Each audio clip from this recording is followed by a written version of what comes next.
بسم الله الرحمن الرحيم الحمد لله رب العالمين والصلاة والسلام على سيد الأنبياء والمرسلين نبينا محمد وعلى آله وصحبه أجمعين أما بعد. So last time we had talked about the hadith of Musa alayhi salatu wasalam and how how Bani Israel, they were like, oh, he has I forgot what is the word that they used. كانت بني إسرائيل بعضهم كان موسى عليه السلام يختص وحده فقال والله ما يمنع موسى يختص منا إلا أنه. Oh, that they said that he was adr. Yeah, like that he had large testicles. So then Allah subhanahu wa ta'ala caused the rock, to take his clothes, and like he was hitting the rock. Ahlan, wa alaikum salam, marhaba, wa alaikum salam. قال المصنف رحمه الله تعالى. Inshallah, today بإذن there are going to be a series of hadith talking about how one should hide their awrah. And it's actually a really interesting discussion, because we'll talk about some of the elements that we had mentioned previously and we had spoken about in terms of what defines the actual awrah. قال وحدثنا إسحاق بن إبراهيم الحنظلي ومحمد بن حاتم بن ميمون جميعا عن محمد بن بكر قال أخبرنا ابن جريج حاول تحويل الإسناد وحدثني إسحاق بن منصور ومحمد بن رافع واللفظ لهما قال إسحاق قال أخبرنا وقال ابن رافع قال حدثنا عبد الرزاق قال أخبرنا ابن جريج قال أخبرني عمرو ابن دينار أنه سمع جابر بن عبد الله يقول لما بنيت الكعبة ذهب النبي صلى الله عليه وسلم وعباس ينقلان حجارة. So when here Jabir ibn Abdullah, he says that when the Kaaba was being rebuilt, the Prophet sallallahu alaihi wasallam and Abbas, they were from the people who were taking rocks, so basically they would break these rocks, they would take them because they're building it. He said, so the Prophet sallallahu alaihi wasallam and Abbas were from those people. فقال عباس النبي, so Abbas radiallahu anhu, he said to the Prophet sallallahu alaihi wasallam, اجعل إزارك على عاتقك. So the izar is the lower garment. So he said, okay, take that lower garment and put it over your shoulders so it becomes easier to carry the rocks. على عاتقه من الحجارة ففعل فخر إلى الأرض. So he said that the moment he took his izar off, he fell to the ground. فطمحت عيناه إلى السماء. And he said that not only did he fall to the ground, his eyes, they looked straight to the sky. ثم قام فقال إزاري إزاري, and because his izar had fallen off at this point, and he said bring me my izar, give me my waist wrapper. فشد عليه إزاره, and then he tied it again. قال ابن رافع في روايته, and Ibn Rafi, he says in his narration, على رقبتك, on your shoulders. ولم يقل على عاتقك, and he didn't say put it on your neck. قال وحدثنا زهير بن حرب قال حدثنا روح بن عبادة قال حدثنا زكريا بن إسحاق قال حدثنا عمرو بن دينار قال سمعت جابر بن عبد الله يحدث أن رسول الله صلى الله عليه وسلم كان ينقل معهم حجارة للكعبة. So same thing, Jabir ibn Abdullah radiallahu anhu, he narrates that the Messenger of Allah sallallahu alaihi wasallam was taking stones to rebuild the Kaaba. وَلَيْهِ إِزَارُهُ, and he was wearing his izar, which is a lower waist wrapper. فَقَالَ لَهُ الْعَبَّاسِ, so Abbas, he says to him, who is his who is his paternal uncle, Ya ibn akhi, he says, oh, the son of my brother, لو حللت إزارك فجعلته على منكبك. He says that why don't you take off your izar and put it over your shoulders, دون الحجارة, between you and the rocks, so it becomes easier to carry them, and the heat of the rock doesn't get on, it doesn't press you. فحله, so he opened it, فجعله على منكبي, and then he put it on, فسقط مغشيا عليه, and he fell into almost like a comatose state. قال فما رؤيا بعد ذلك اليوم عريانا, and he said after that day he sallallahu alaihi wasallam was never seen naked again. Yeah. So like when men make like Umrah or Hajj, there were two pieces, like two towels. So the lower one is called the izar, and the upper one is called the rida. So the izar is the lower piece, the rida is the upper piece, and it's just like if you took a blanket, like a sheet, you just wrapped it around yourself. That's what it was. So he was only wearing that. Why was he wearing that? Because it's hot and they're doing labor. So his uncle was like, because for them, nakedness wasn't a big deal. So nothing underneath. Yeah. But underwear is like a much later. It's actually a much later invention. Yeah. It was very common for them. But over here, this was the only time that he ﷺ was ever naked in public. This is before he was a prophet. Yeah, yeah. Yeah, this is before the message came to him ﷺ.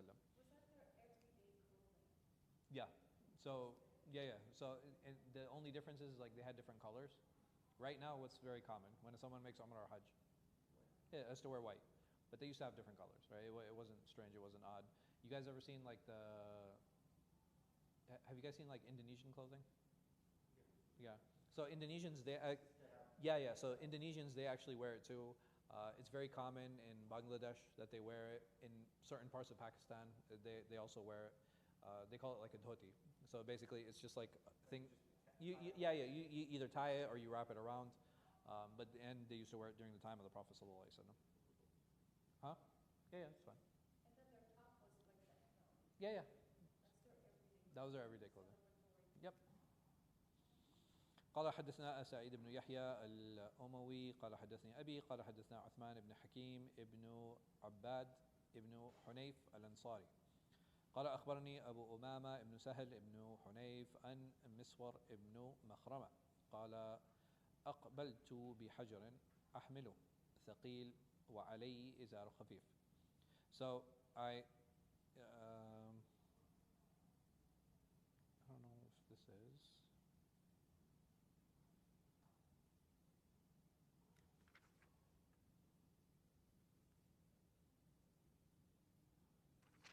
Okay. So you have Maqzama. He says that I was carrying a stone and it was really heavy and I was wearing a very light izar. And it was said to me, take off your izar so that you can carry, so that you have something, this cloth between you and the stone. And because I wouldn't be able to carry it except with this. فقال رسول الله so the Messenger of Allah said, he said, ارجع إلى ثوبك فخذه ولا تمشوا أرات. He says that no, put your izar back on, put your clothing back on, and don't walk around naked. So over here, when we talk about the what is it that, all right, number one, what are some of the lessons here?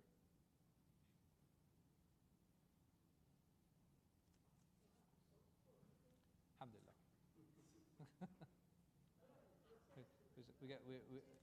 we have to get you those jackets that they give you at Restaurant Depot when you walk into the fridge. We need to get those for you. So there are a few things. Number one, Jabir ibn Abdullah, he wasn't there at the time that the Kaaba was being built. So how did he hear about the story?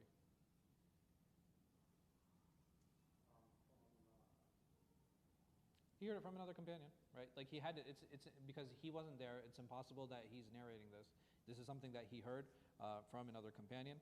And you have, all of the scholars have said that this is called the Mursal al-Sahabi, meaning that this is a narration from a companion who wasn't there personally, and this is something that is that's accepted. There's only one scholar, Ustad Abu Ishaq al-Isfaraini, and then he says that he doesn't use this as a proof. The other thing here is that he sallallahu alaihi wasallam, he was naked, and when we talk about Allah subhanahu wa ta'ala, he didn't allow him to be naked by what happens. Right, he lost consciousness. Right, he lost consciousness as soon as he took off his thobe, and the moment that he took off his thobe, even though there was a need for that. Right, so over here in this situation, there was a need for him to take off his thobe, and even then, he sallallahu alaihi wasallam, he lost consciousness for that. I'm sorry. What kind of Yeah, I'm saying there's an actual need. It was like to protect his neck or to protect his shoulders, and to make it easier to carry the rocks. So there is clearly a use that was there, but even then, it's something that doesn't allow for an individual to be naked. No, he didn't. Yeah, he just had the izar. And like we said, the only reason he had his izar because obviously it was hot and he was carrying. So usually what they do is they'll take off the top because they were doing difficult work. And The other example that comes is in the last hadith where there was one of the companions. He was also carrying rocks, but the Prophet sallallahu alaihi wasallam, he told him, don't expose your awrah, don't walk naked. قال حدثنا شيبان بن فروخ وعبد الله بن محمد بن اسماء الضبعي قال حدثنا مهدي وهو ابن ميمون قال حدثنا محمد بن عبد الله بن ابي يعقوب عن الحسن بن سعد مولى الحسن بن علي عن عبد الله بن جعفر قال أردفني رسول الله صلى الله عليه وسلم ذات يوم خلفهم. So over here you have Abdullah ibn Ja'far. He said that I was riding behind the Messenger of Allah صلى الله عليه وسلم, like on the animal. فأسر إلى حديثا لا أحدث به أحدا من الناس. So he said something privately that nobody else could hear. وكان أحب ما أستتر به رسول الله صلى الله عليه وسلم لحاجته.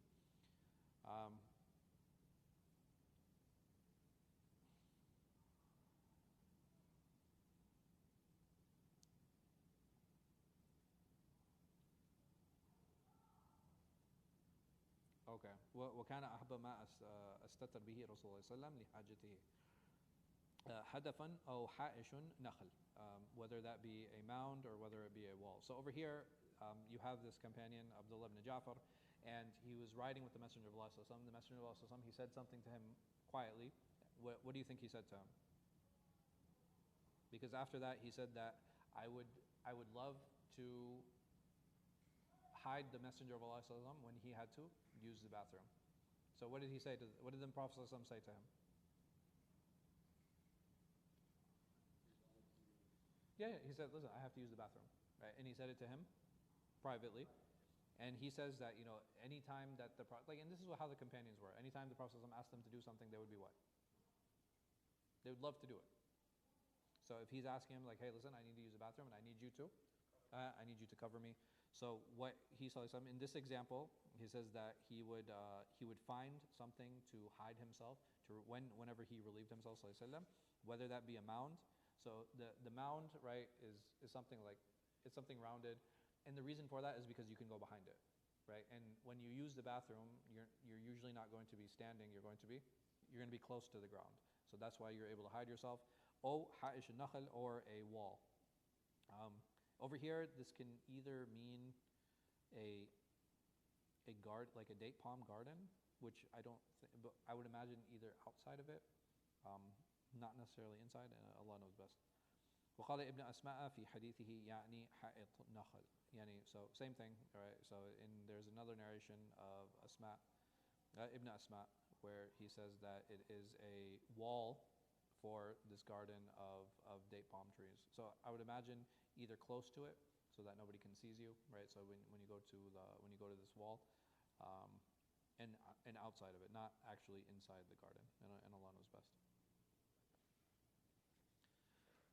قال وحدثنا يحيى بن يحيى ويحيى بن أيوب وقتيبة وابن حجر قال يحيى بن يحيى أخبرنا وقال الآخرون حدثنا إسماعيل وهو ابن جعفر عن شريك يعني ابن أبي دمر عن عبد الرحمن بن أبي سعيد الخدري عن أبيه قال خرجت مع رسول الله صلى الله عليه وسلم يوم الاثنين إلى قباء حتى إذا كنا في بني سالم وقف الرسول صلى الله عليه وسلم على باب عتبان. So over here you have Abu Sa'id al-Khudri, he says that I went out with the Messenger of Allah sallallahu alayhi wasallam on a Monday to Quba. And Quba, probably Masjid al-Quba, until we reached I would imagine the residences or the places of Bani Salim, which was one of the tribes. And he sallallahu alayhi wasallam, he stopped at the door of Itban. فَصَرَخَ بِهِ, so he called for him. He was like, Ya Itban. فَخَرَجَ يَجُرُّ إِزَارَهُ, and he said that when he heard the Messenger of Allah sallallahu alaihi wasallam, he came out and his garment was dragging. Meaning what?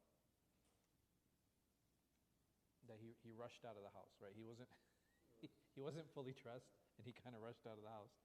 فَقَالَ رَسُولُ اللَّهِ عَجَلْنَا رَجُلٍ, he's like, we rushed him. We rushed this man. فَقَالَ إِتْبَانَ يَا رَسُولُ اللَّهِ, he said, so Itban, he says, Ya Rasulullah, أَرَأَيْتُ رَجُلٍ يُعْجَلُ أَنْ إِمْرَأَتِي وَلَمْ يُمْنِي مَاذَا عَلَيْهِ. He says that if a man is rushed and he doesn't climax when he's intimate with his wife, what should he do? قال رسول الله إنما الماء من الماء. So he says that the moment, he says that when you climax, that is when you're supposed to take ghusl. And he says that there's water for water. This was what the Messenger of Allah said to him, meaning what? That you only have to make ghusl if you climax. We'll talk about that inshallah. قال حدثنا هارون بن سعيد الأيلي قال حدثنا ابن وهب قال أخبرني عمرو بن الحارث عن ابن شهاب قال حدثه أن أبا سلمة بن عبد الرحمن حدثه أن أبي سعيد الخدري عن النبي صلى الله عليه وسلم أنه قال إنما الماء من الماء. So over here you have another narration where Abu Sa'id al-Khudri radiallahu anh, he says that there is water for water. And like we said, what does that mean? That once you ejaculate, then you have to make ghusl. قال حدثنا عبيد الله بن معاذ العنبري قال حدثنا معتمر قال حدثنا أبي قال حدثنا أبو العلاء بن شقير قال كان رسول الله صلى الله عليه وسلم ينسخ حديثه بعضه بعضا كما ينسخ القرآن بعض بعضا. So over here you have Ibn Shaqir. He says that the Messenger of Allah ﷺ, sometimes he would say things that would be abrogated, meaning that there was a ruling previously and then there would be a new ruling. Why did Imam Muslim put this hadith here?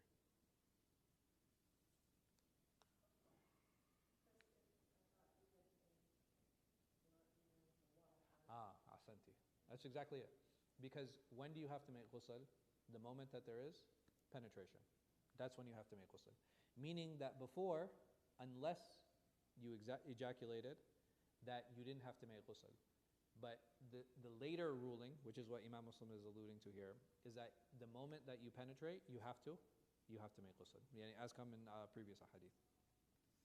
قال حدثنا أبو بكر بن أبي شيبة قال حدثنا غندر عن شعبة وتحويل الإسناد وحدثنا محمد بن المثنى وابن بشار قال حدثنا محمد بن جعفر قال حدثنا شعبة عن الحكم عن الذكوان عن أبي سعيد الخدري أن رسول الله صلى الله عليه وسلم مر على رجل من الأنصار. So over here, Abu Sa'id al-Khudri, it said that the Messenger of Allah ﷺ, they went past one of the Ansari men, فَأَرْسَلَ إِلَيْهِ. So he called for him, فَخَرَجَ وَرَأْسُهُ يَقْطُرُ. And he says that when he came out to greet him, his hair was wet. Like, he had just taken a bath.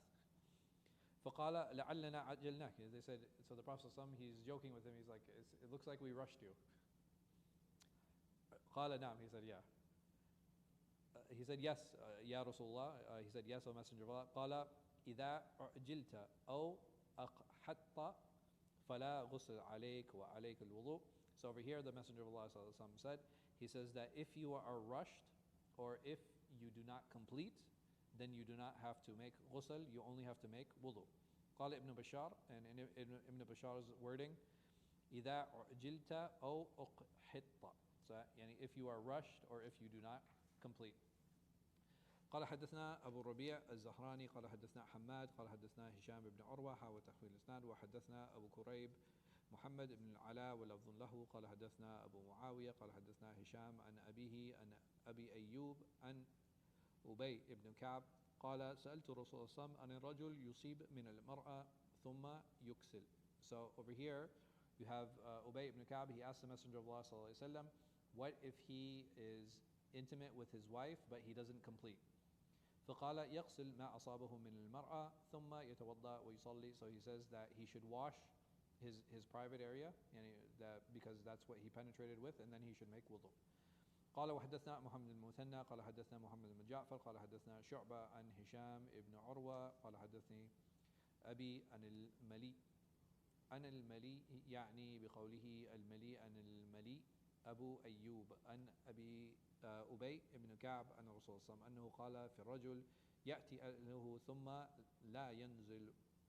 So he says that Ubay ibn Ka'b, the messenger, he says on the authority of the Messenger of Allah that he said concerning a man that goes to his wife and then he does not climax. قال يغسل ذكره ويتوضأ, that he should wash his private area and he should make wudu. قال وحدثني زهير بن حرب وعبد بن حميد قال حدثنا عبد الصمد ابن عبد الوارث حاوى تسويل الإسناد وحدثنا عبد الوارث ابن عبد الصمد ولفظ له قال حدثني أبي عن جدي عن الحسين بن ذكوان عن يحيى بن أبي كثير قال أخبرني أبو سلمة أن عطاء بن يسار أخبره أن زيد بن خالد الجهني أخبره أنه سأل عثمان بن عفان.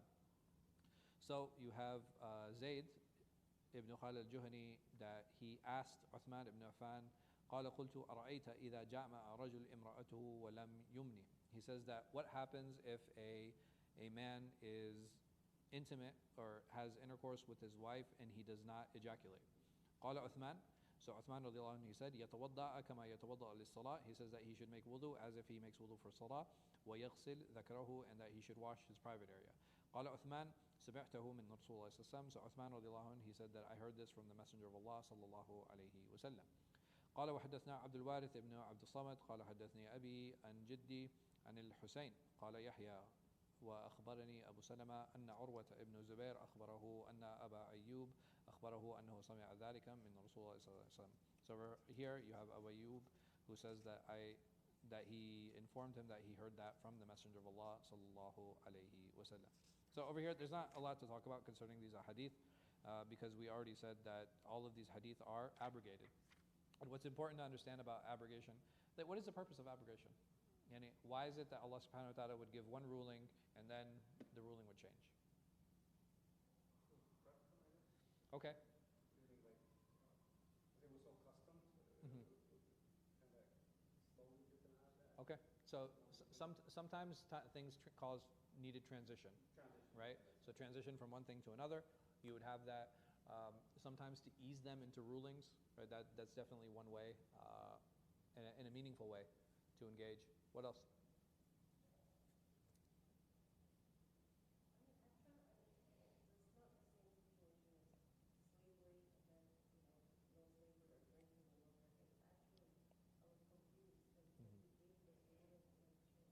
Yeah, yeah. Sure. Mm-hmm. Sure. Absolutely.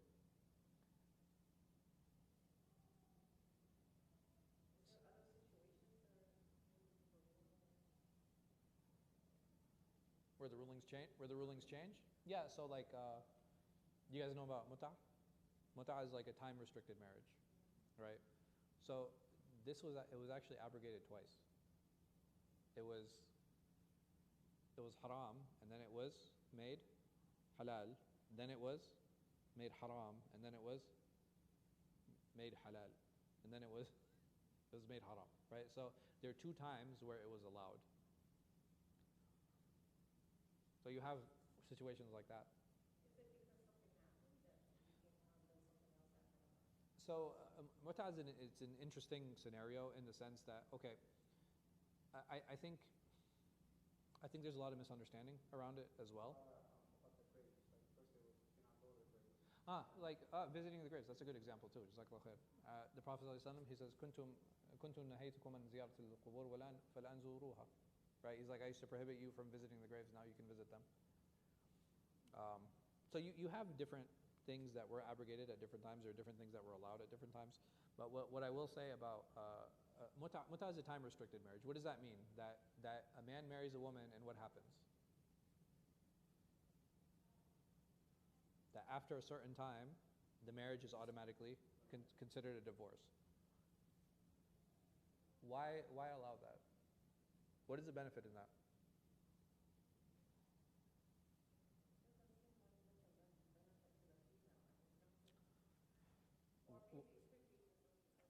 Sure. So who was this initially allowed for? What kind of people?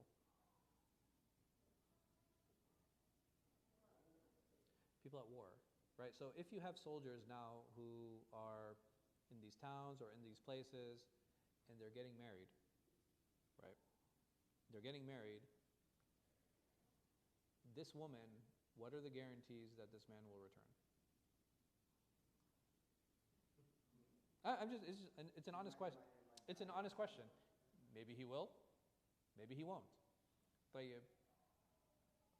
in order to allow, and not just that, will I have access to that man? Can I just pick up my phone and be like, hey, when are you coming back? How would you have contact? There's no way, right? There's no formalized postal system. I think there was like a rough postal system during the time of Umar radiallahu anh, but like before that, you're talking during the time of the Messenger of Allah sallallahu alaihi wasallam. There's no way to get messages like on where so-and-so, what's happening. So if you have these armies and these battalions and these soldiers, they're going from town to town, they're going from place to place, and this person wants to get married, right?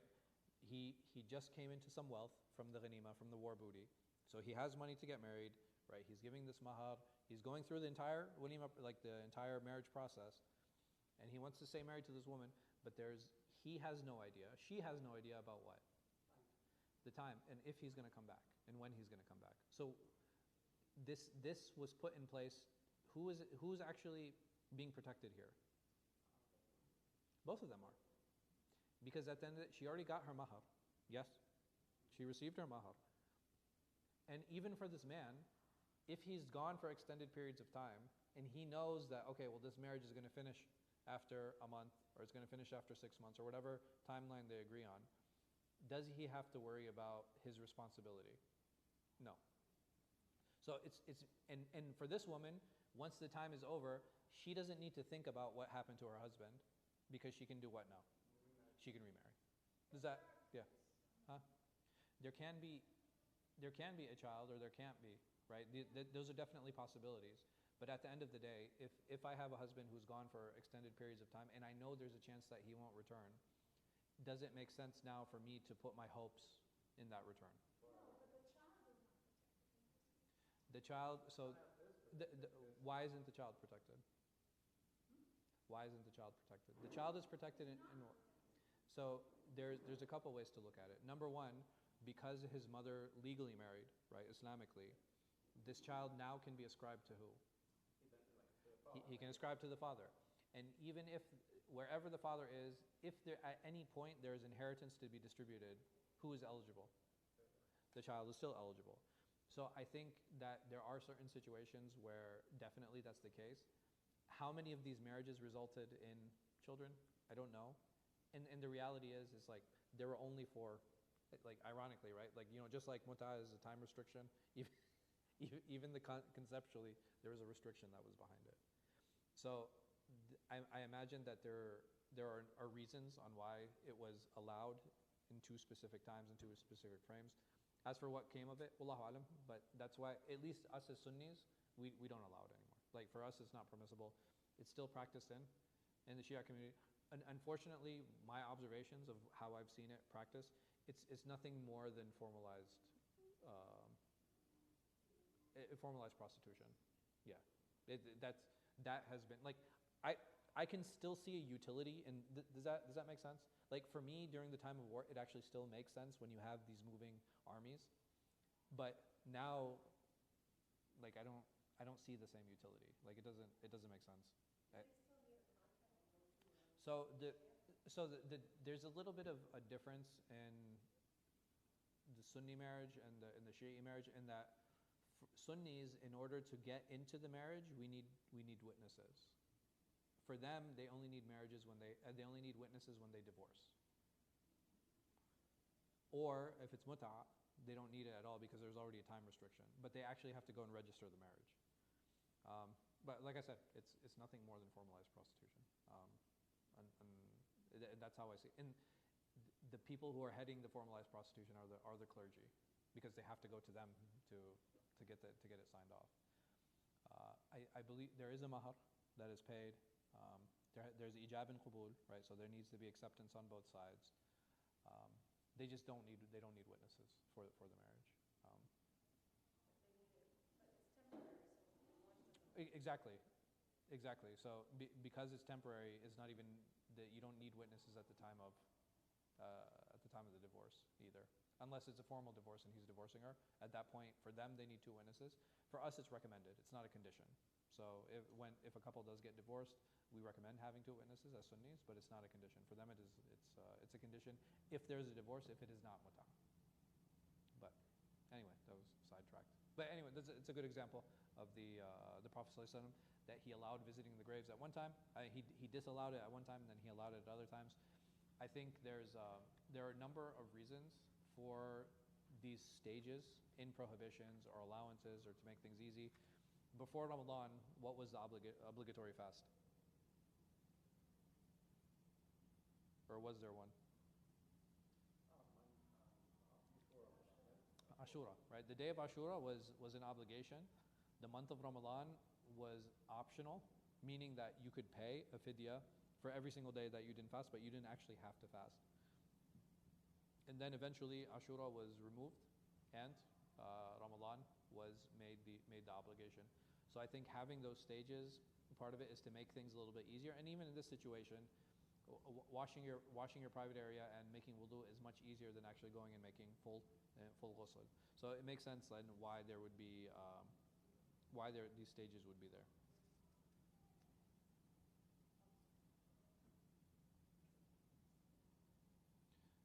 قال وحدثني زهير بن حرب وأبو غسان المسمعي وتحويل الإسناد وحدثنا محمد بن المثنى وابن بشار قالوا حدثنا معاذ بن هشام قال حدثني أبي عن قتادة ومطر عن الحسن عن أبي رافع عن أبي هريرة أن الرسول صلى الله عليه وسلم قال إذا جلس بين شعبها الأربعة ثم جاهدها فقد وجب عليه الغسل. وفي حديث مطر وإن لم ينزل قال زهير بن من بينهم بين أشعبها الأربعة. So over here, the Prophet sallallahu alaihi wasallam, he said that if a man sits between the four limbs of a woman and he makes effort, then he is obligated to make ghusl. And in another narration, the matar he adds وَإِن لَمْ يَنزِلْ, meaning even if he does not climax. So this abrogates all of the previous ahadith. قال حدثنا محمد بن عمر بن عباد بن جبل قال حدثنا محمد بن أبي عدي ابن أبي عدي وتحويل الإسناد وحدثنا محمد بن المثنى قال حدثني وهب بن جرير كلاهما عن شعبة عن قتادة بهذا الإسناد مثله غير أن في حديث شعبة ثم اجتهد ولم يقل وإن لم ينزل. So over here you have a few more narrations. In the narration of Shu'bah, he says, the only thing he says, ثم اجتهد, and then he makes an effort, meaning that he penetrates and he starts. And he says, وَإِن لَمْ يَنزِلْ, like even if he does not climax, he said that is not in his narration, that is only in the narration of Matar. قال وحدثنا محمد بن المثنى قال حدثنا محمد بن عبد الله الأنصاري قال حدثنا هشام بن حسان قال حدثنا حميد بن هلال عن أبي بردة عن موسى الأشعري وتحويل الإسناد وحدثنا محمد بن المثنى قال حدثنا عبد الأعلى وهذا حديثه قال حدثنا هشام بن حميد بن هلال قال ولا أعلمه إلا عن أبي بردة عن أبي موسى قال اختلف في ذلك رحت من المهاجرين والأنصار. So over here, concerning this narration, because over here that should have been Abi Musa, I think it's a mistake. That the Muhajirin and the Ansar, they were differing over an issue. فقال الأنصاريون, so the Ansaris, they say لا يجب الغسل إلا من الدفق أو من الماء. So they said that ghusl is not an obligation except from dafaq or from ejaculation. I forgot what dafaq is.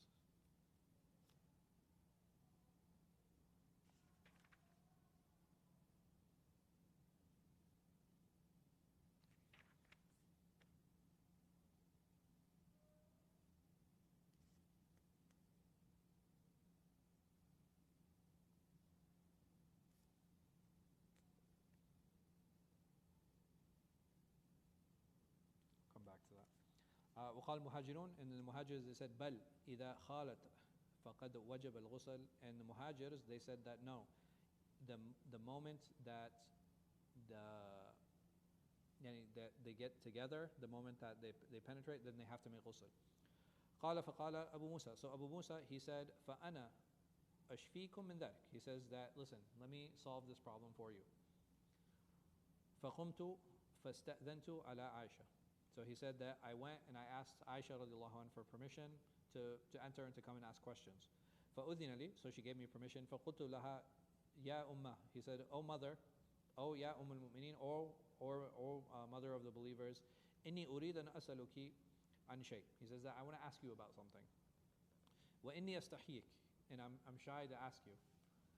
فقالت لا تستحي أن تسألني أما كنت سائلا عنه أمك التي ولدتك. He says like, listen, you shouldn't be shy of asking me, just like you shouldn't be shy from the mother who gave birth from you, give birth to you. I'm sorry.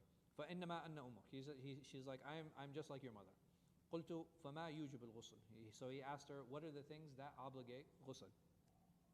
قالت, so she said, على الخبير سقطت. She says that you're talking to someone who is well versed in this. قال رسول الله صلى الله عليه وسلم, so the Messenger of Allah صلى الله عليه وسلم said, إذا جلس بين شعبها الأربع, that the moment that you are between her four limbs, ومس الختان in the two circumcised parts meet, فقد وجب الغسل, then the ghusl becomes obligatory. قال حدثنا هارون ابن معروف وهارون ابن سعيد الأيلي قال حدثنا ابن وهب قال أخبرني عياض بن عبد الله عن أبي الزبير عن جابر بن عبد الله عن كلثوم عن عائشة زوج النبي صلى الله عليه وسلم قالت إن رجلا سأل رسول الله صلى الله عليه وسلم عن الرجل يجامع أهله ثم يكسل. So over here, Aisha radiallahu anha, she said that a man came to the Messenger of Allah sallallahu alaihi wasallam, and he asked him that if a man has intercourse with his wife, but he's unable to complete, هل عليهما الغسل, that both of them have to make ghusl? وعائشة جالسة, and Aisha radiallahu anha, she was sitting and she was listening. فقال رسول الله صلى الله عليه وسلم إني لا أفعل ذلك أنا وهذه ثم نغتسل. And he said that this sometimes happens with me and her, pointing to Aisha radiallahu anha, and both of us make ghusl together.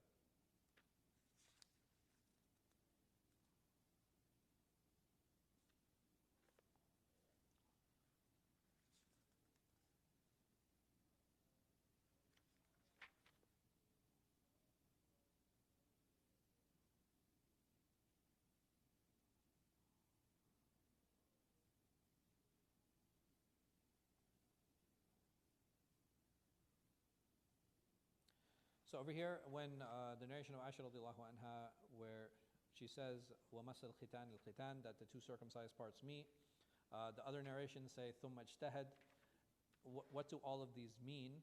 I think it's important to understand that it is not enough for the two private areas just to touch. That is not what obligates the ghusl. There actually has to be penetration. And over here, Imam Nawawi, he says, وَمَعْنَى الْحَدِيث أَنَّ إِيجَابَ الْغُسْلِ لَا يَتَوَقَّفْ عَلَى نُزُولِ الْمَنِي. He says that it's the ejaculation is not the only threshold to decide if an individual needs to make ghusl. بل متى غابت الحشفة في فرج وجب الغسل على الرجل والمرأة. So the moment that penetration happens, and what does that mean is that the moment the head enters, then at that point they are obligated now to both make ghusl. It is not, even though the Prophet ﷺ, he said touching, the intention is not that. The intention is actually penetration. So that's important to understand the difference between the two. The other hadith are clear concerning that, and this one, rahimahullah, he's mentioning this hadith later. So I think that the wording of the first two, ثُمَّ اجْتَهَدْ, that he makes an effort, is more indicative, and it shows more so of the penetration, versus the other one where it says, okay, just when the two private parts meet.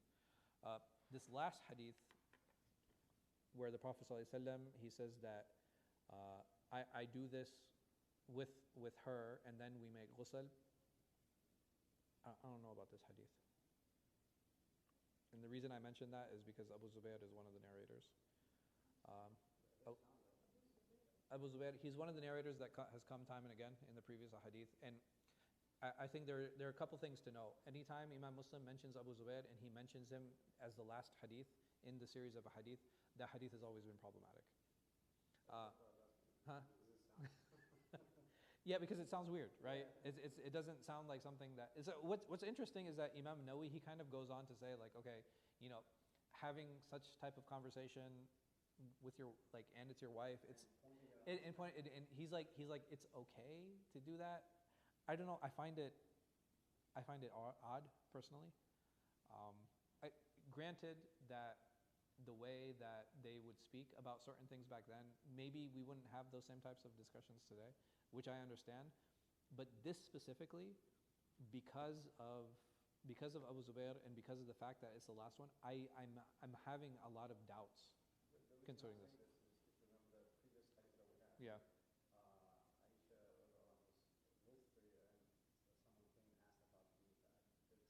Yeah. Yeah.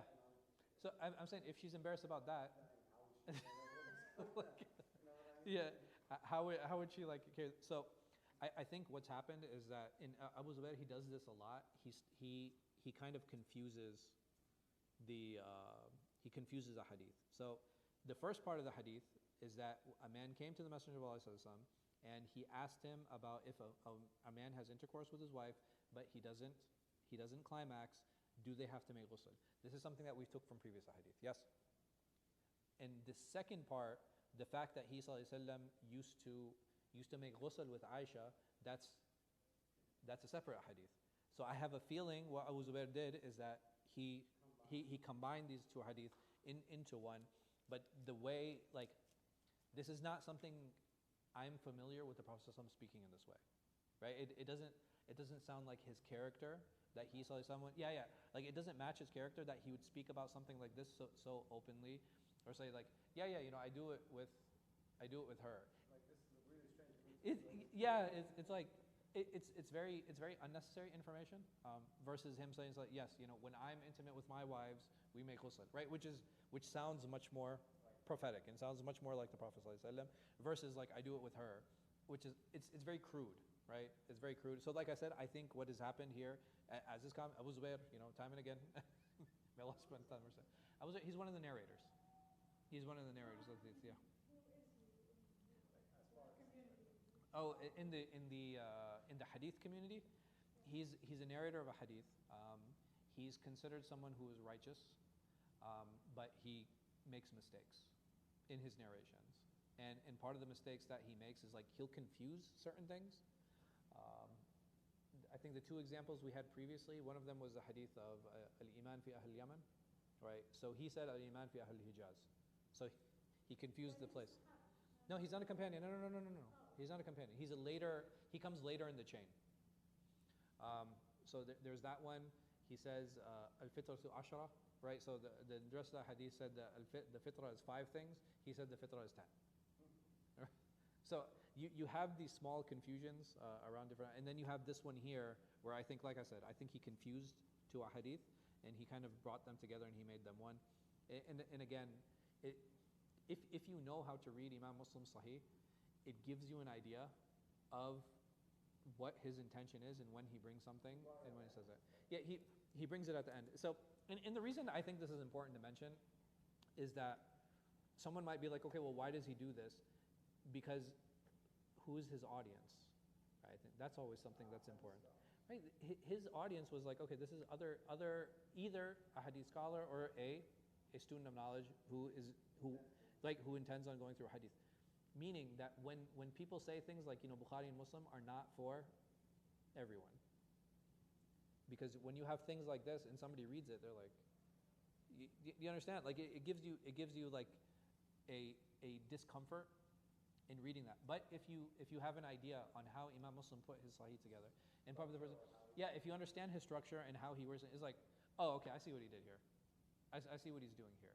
And it gives you a lot more peace of mind when you engage it. I think Imam Suhaib, he said this to me one time. I thought it was like a really good analogy. He said giving a lay Muslim or a new Muslim or somebody newly practicing Bukhari and Muslim, it's like giving them the keys to a Bugatti. Right? Because if you give an 18-year-old the keys to a supercar, what's he going to do? He's going to crash it. Sound familiar? That they just take a hadith and what do? And they just make a ruling and they apply it. So instead of crashing a car, they're crashing their deen. Really dangerous. It's dangerous, right? And this, I would argue, this is more dangerous, right? This is putting your life at danger. This is putting your religion, your akhirah at danger. So it's important for us to keep in mind, like, okay, when we read, especially these compilations of hadith, it's important for us to understand the methodology. And this is why it's so important, like, okay, why do we go through this with teachers? Will I ever stop and prevent anyone from engaging with Bukhari or Muslim or others? No, never. Like, I'll be like, listen, what is your intention? If your intention is that I want to read about the statements of the Prophet ﷺ because I want barakah, bismillah, go ahead. It's the same advice I would give to anybody reading the Quran. I say, listen, go read the Quran, go engage with it, but I would never tell a lay Muslim to do what? Do tafsir. It was like, hey, listen, you, 6-year-old, open this up and start doing tafsir. It's the same thing with the hadith. I don't want anyone to open it up and just start doing tafsir of the hadith and explaining them and extracting rulings from them. If you're reading it, just like if I'm reading Quran for barakah, what else can I do? I can read a hadith for barakah. Yes. Wouldn't it make sense to have, I'm sure there is, So there is. So Riyadh al-Salihin. that's what I'm saying. Like, Riyadh al-Salihin, there he already has like chapter headings. A lot of the things that he's talking about like sabr, taqwa, ihsan. All of those hadith, take them as is. A hadith about yani ibtisam fi wajhi akhika sadaqah. Yani smiling in your brother's face is sadaqah. Please. Take it. These are the type of things, like I have no problem being like, okay, listen, this hadith book, take it 100%. Act on everything that you read as you read it. But these are hadith that you're talking about rulings. These are hadith that you're talking about what you can do and what you can't do, what is halal, what is haram, when does this obligate this, when is this sunnah, when is it? So some of them are. Yeah. These are things that these aren't clear. Like, listen, don't engage in them. That's not your job. That's the job of the faqih. So I think this is a great example of that, and Allah knows best.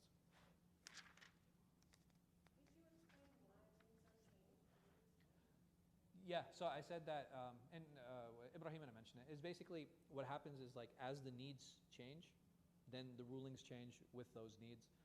So if we use the example, for example, where the Prophet ﷺ, he says, كنت نهيتكم عن زيارة القبور فالآن زوروها, that I used to prohibit you from visiting the graves, now you can visit them. Okay, what changed?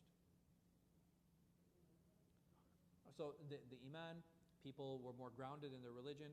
All the superstitions around the graves were now removed, right? So like I think there's a lot of those things there. When it came to this issue of making wudu and just washing your private area, it's easier, right? It's much easier than making a full ghusl. And the idea is for everyone, we want to ease them. He wanted to ease them into the religion, right?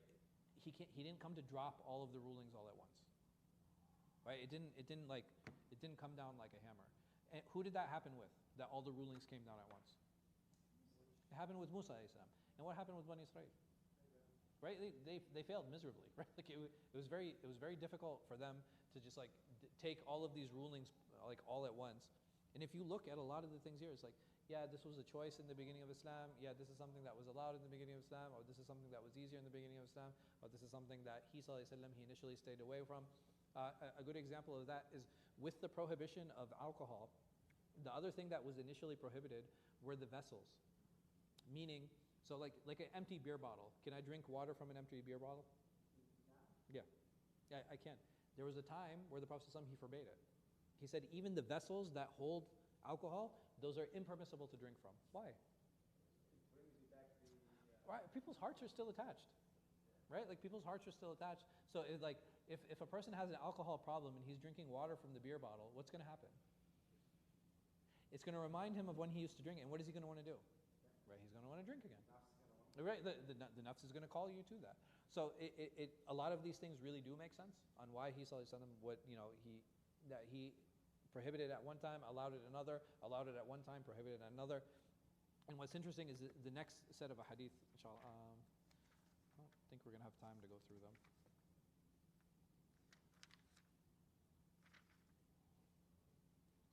Actually, we'll do the first two, inshallah, and then we'll leave the rest. قال وحدثنا عبد الملك بن شعيب بن الليث قال حدثني أبي عن جدي قال حدثني عقيل بن خالد قال ابن شهاب قال أخبرني عبد الملك بن أبي بكر بن عبد الرحمن بن الحارث بن هشام أن خارج ابن زيد الأنصاري أخبره أن أباه زيد بن ثابت قال سمعت الرسول صلى الله عليه وسلم يقول الوضوء مما مست النار. So over here you have Abu Zubair, Zayd ibn Thabit. Abu Zubair is on my head. Zayd ibn Thabit, he said that I heard the Messenger of Allah say, Al-wudu mimma masat an-nar, that wudu is from everything that fire touches. So if you cook something on fire, then you have to make wudu.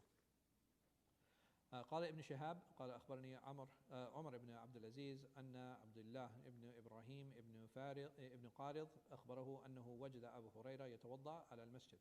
So over here, you have Ibrahim ibn Khalid. He says that he found Abu Hurairah radiallahu anh making wudu in the masjid, or near the masjid, or in the masjid. فقال إنما أتوضأ من أثوار أقت أكلتها. So he says that I'm making wudu from the, I think from the shoulder of the bull. I don't remember what aqit is. I think aqit is the shoulder. So he said I was eating the meat of a bull. لأني سمعت الرسول صلى الله عليه وسلم يقول, because I heard the Messenger of Allah صلى الله عليه وسلم say, تودأوا مما مست النار, that make wudu from anything that touches fire, or anything that's cooked with fire.